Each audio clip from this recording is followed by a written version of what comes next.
அனைவருக்கும் வணக்கம். இன்று நம் கதை நயம் சேனலில் நீங்கள் கேட்க இருக்கும் நாவலின் பெயர் தென்றல் தீயே வா. இந்த நாவலின் முதல் அத்தியாயத்தை இன்று கேட்கலாம். அந்த சுந்தரபுர கிராமம் பெயருக்கு ஏற்றாற்போல் மிகவும் அழகாக தென்பட்டது. நாற்புறமும் பசுமையாக பச்சை கம்பளம் விரித்தது போல் வயல்வெளிகளும், அந்த பச்சை கம்பளத்தில் நடனமாடும் நங்கைகளைப் போல் கரும்பும் வாழையும் நெற்பயிரும் பார்ப்பதற்கே ரம்மியமாகத் தெரியும். அந்த சுந்தரபுர கிராமத்தில்தான் நம் நாயகி சூரிய நிலா தன் வீட்டுத் தோட்டத்தில் கயிற்றுக் கட்டிலில் படுத்துக்கொண்டு ரமணிச்சந்திர நாவலை மிகவும் ரசித்து படித்துக் கொண்டிருந்தாள். அவளுக்கு பொழுதுபோக்கே வயல்வெளிகளை சுற்றி வருவதும் நாவல் படிப்பதும்தான். நிலாவின் தாய் கற்பகம் அவளை சத்தம் கொடுத்து அழைத்துக் கொண்டிருப்பது கூட காதில் விழாமல் மிக ஆர்வமாக நாவலில் லயித்திருந்தவளை தாய் அருகே வந்து விசிப்பு விட்டு, "ஏய் நிலா, நான் பாட்டு காட்டு கத்தலா கத்திட்டு இருக்கேன். உனக்கு காது இருக்கா இல்லையா?" என்றவுடன், "அம்மா, எனக்கு காது இருக்கு. நீ ஏன் காட்டுல போய் கத்துற? வீட்ல இருந்து கத்துனா எனக்கு கேட்டிருக்கும்." "ஏ நிலா, உன் கூட வாயாட எனக்கு நேரம் கிடையாது. தோட்டத்திலிருந்து உங்க அப்பா வர நேரமாச்சு. எனக்கு அடுப்புல வேலை இருக்கு. நீ கன்னுக்குட்டிய அவுத்துட்டு பாலை கறந்து கொண்டா, காப்பி போட்டு தர்றேன்." என்றதும் நிலாவும் எழுந்து கன்னுக்குட்டியை அவிழ்த்துக் கொண்டு தானும் ஒரு கன்றுக்குட்டியைப் போல் துள்ளி ஓடிய மகளை பார்த்து கற்பகம் ரசித்தாள். கடவுள்தான் நம் மகளுக்கு எத்தனை அழகையும் அறிவையும் அள்ளி கொடுத்திருக்கிறார். மகளின் இந்த அழகை பார்த்து பயந்துதானே கிராமத்தில் உள்ள 12ஆம் வகுப்பு வரை படிப்பை முடிக்க வைத்து வெளியூருக்கு கல்லூரிக்கு அனுப்ப மனமில்லாமல் வீட்டிலேயே இருந்து விட்டாள். அழகு மட்டும் காரணம் இல்லாமல் ஒரே மகள் என்பதால் வெளியூரில் தங்கி படிக்க வைக்கவும் மனம் ஒப்பவில்லை. நிலாவின் தந்தை குமரேசனும் அந்த கால படிப்பு படித்தவர் என்பதால் மகளுடன் சேர்ந்து அவரும் மனைவியிடம் மகளின் படிப்புக்காக கெஞ்சி பார்த்தார். கடைசியில் மகள் எங்கே தன்னை விட்டு பிரிந்து போய்விடுவாளோ என்ற பயத்தில் கற்பகத்துக்கு நெஞ்சு வலியே வந்துவிட்டது. இதை பார்த்த சூரிய நிலா தன் தாயின் பாசத்துக்கு முன் படிப்பு பெரிதில்லை என்று விட்டுவிட்டாள். இருந்தாலும் அக்கம் பக்கம் பெண்கள் வெளியூர் சென்று படிப்பு படித்துக் கொண்டிருக்கும் போது மகளை அனுப்ப முடியவில்லையே என்று கற்பகத்துக்கு அவ்வப்பொழுது மனதில் உறுத்தல் இருக்கத்தான் செய்தது. வாளியில் நுரை பொங்க பாலை கறந்து கொண்டு வந்த நிலா சமையலறைக்கு கொண்டு வைக்கும்போது அம்மா அடுப்பில் எண்ணெயுடன் மன்றாடுவதை பார்த்துவிட்டு, "என்னம்மா முறுக்கெல்லாம் செய்யற? ஏதாவது விசேஷமா?" என்று கேட்டுக்கொண்டே பாத்திரத்தில் இருந்த முறுக்கை எடுத்து ருசி பார்த்தாள். "விசேஷம் எதுவும் கிடையாதும்மா செல்லம். நேத்து நீ திங்கிறதுக்கு எதுவுமே இல்லைன்னு கேட்டியா? அதுக்காகத்தான் உனக்காக முறுக்கு, அதிரசம் எல்லாம் தயார் பண்ணி விட்டேன்." என்றதும், "அம்மா, நீ எதுக்கு சிரமப்படணும்? அப்பா கிட்ட சொன்னா வகை வகையா கடையில இருந்து வாங்கிட்டு வருவாரே." "கடையில் வாங்குறது எனக்கு தெரியாம இல்லடா. இப்போலாம் கடையில் விக்கிற பலகாரம் எல்லாம் பெயர் தெரியாத எண்ணெய் வகையில் செய்து விக்கிறாங்க. உனக்கு அது உடம்புக்கு சேராதுன்னு தான் நானே தயார் பண்ணினேன்."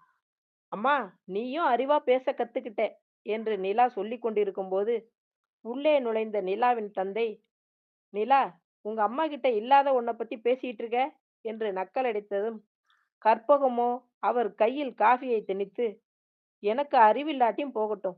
எனக்கு சேர்த்துதான் கடவுள் என் மகளுக்கு அறிவை நிறைய கொடுத்து இருக்கார். அது போதும் எனக்கு." உடனே மனைவிக்கு சளைக்காமல் கணவரும், "அந்த அறிவைத்தான் நம்ம பொண்ணுக்கு நீ வளர விடாமல் பண்ணிட்டியே. சும்மா இருங்க.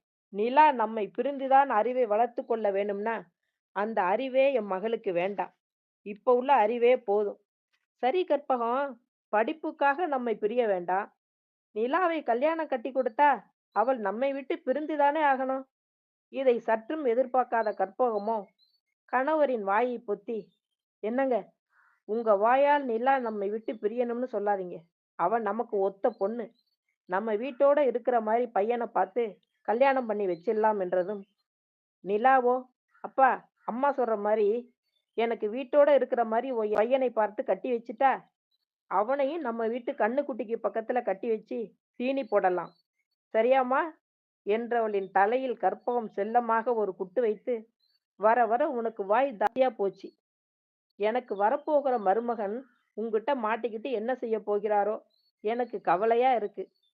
அம்மா மகளின் பேச்சைக் கேட்ட குமரேசனுக்கு சிரிப்பு வரத்தான் செய்தது. "கடவுளே, என்னுடைய இந்த சிட்டுக்குருவி குடும்பத்தை நீதான் காப்பாற்ற வேண்டும்" என்று நினைத்துக்கொண்டு, "கற்பகம், நான் சொல்ல வந்த விஷயத்தை மறந்துவிட்டேன்.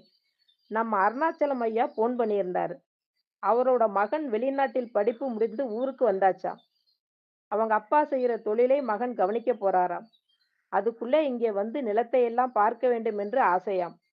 நாளைக்கே மகனை அனுப்பி வைக்கிறதா சொல்லியிருக்கார்.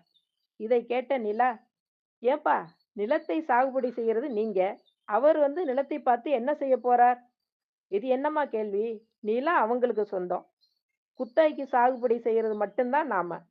அவங்க நிலத்தை அவங்க பார்க்கறது அவங்களோட உரிமை என்று சொல்லிவிட்டு, கற்பகம் அவரை வெளிநாட்டில் படித்து வந்தவர். நம்ம சாப்பாடெல்லாம் அவருக்கு பிடிக்குமோ என்னவோ. இருந்தாலும் அவரை நல்ல விதமா நாம தான் கவனிச்சு அனுப்பணும். நீ நாளைக்கு உன்னோட கை பக்குவத்தில் நல்ல சமையலா செய்துவிடு என்றதும், சரிங்க, சாப்பாட்டை பத்தி நீங்க கவலைப்பட வேண்டாம். நிலாவும் நானும் சேர்ந்து சிறப்பான சாப்பாடு தயார் பண்ணி விடுகிறோம். போதுமா? சரி பாருங்க, எனக்கு கொஞ்சம் வெளியே வேலை இருக்கு என்று குமரேசன் கிளம்பி விட்டார்.